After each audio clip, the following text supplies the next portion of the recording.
Leo and the Secret of the Wind Chimes. Good Kid Stories. TV Episode 5. The Sound of Love.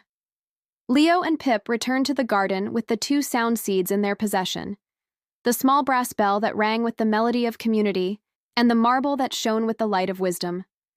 But the raven Corvus's final words spun around in their minds. The final seed is not something you look for.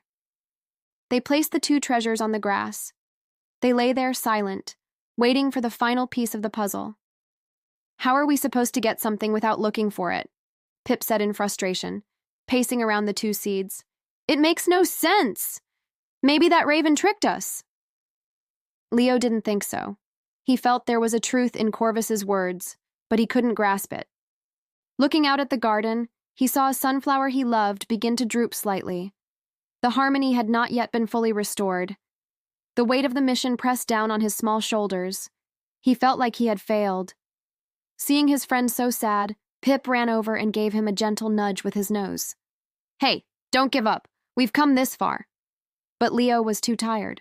He quietly left the 2 seeds on the grass, dragged his feet inside, and searched for a moment of peace.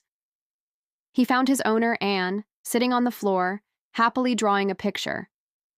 Noticing Leo's gloomy mood, she immediately put down her crayons. "Oh, my sweet little cat," she said gently. "Why do you look so sad today?" Anne opened her arms, scooped Leo up, and hugged him close. She didn't know about the guardians, the prophecy, or the magical seeds. She only saw that her little friend needed a hug. She held him tightly, stroking his soft fur and beginning to hum a simple, wordless lullaby, a melody she often hummed to help Leo fall asleep. In that moment, something magical happened. Wrapped in Anne's warmth, feeling completely safe, and listening to the simple, loving melody from his owner, Leo's mind suddenly became clear. Corvus's words, "Not something you look for," and Solomon's words, "Listen for the scent of your home, because that is where the most important sounds are kept," suddenly connected. He understood. He had traveled all over looking for magical objects, but he had forgotten about the greatest magic of all. The final sound seed wasn't an item for him to find in a market or on a tower. It was something he had with him all along. It wasn't something to be found, but something to be felt. It was love. The instant Leo realized this, a warm, gentle light began to glow from his chest. Outside in the garden, the brass bell and the marble floated into the air, drawn toward the light. They flew through the window and began to circle around Leo. The bell represented the sound of friendship and community. The marble represented the sound of wisdom and light, and the glow from Leo was the sound of love and home. The 3 sources of energy merged, creating a brilliant orb of light that was bright but not blinding. The orb floated gently out to the porch, moved straight toward the wind chimes, and merged with the dull, gray crystal. A miraculous transformation occurred.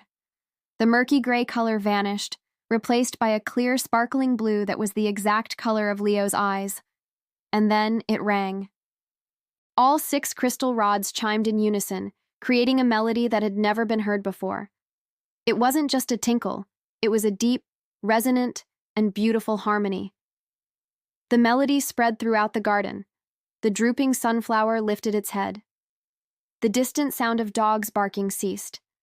A sense of peace and harmony washed over everything. Still resting in Anne's arms, Leo smiled. He had completed his mission. He realized that the greatest adventures aren't always about searching for things far away, but about discovering the value of what you already have right beside you. Music becomes beautiful, magical, and uplifting. Narrator's voice. Wasn't that wonderful, kids? The greatest power of all came from the simple love Leo received from his owner. Meaningful story.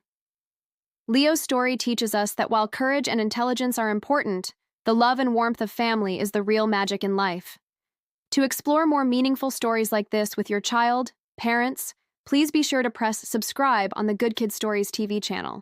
Leo's journey isn't over yet. We'll see the whole family again for the final episode of the series.